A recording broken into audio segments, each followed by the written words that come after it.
Today I'll teach you guys how you guys can start recording your draft videos again at the point where you paused, or in a way continue recording your draft video again. So I will create a draft first, alright? So I click on the plus button at the bottom, and let's say for an example I create a little short draft video of my mobile phone, and I click on tick at the side, click on next, and click on draft. Now this video has been saved as a draft. As you guys can see, I'm on my profile and it shows me draft. Now let's say I want to record or continue recording in this draft again. I can click on the draft video and open the draft video.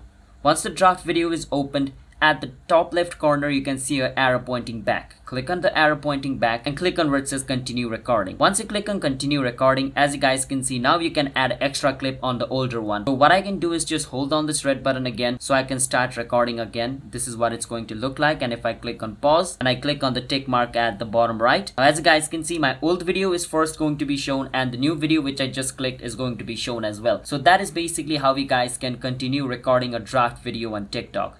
Now I can even upload this. I can click on next, click on post, and this video will be posted. So that's how you guys can continue recording a draft video on TikTok. If you guys found our video helpful, hit the subscribe to our channel, How to Guide. I'll see you guys next time.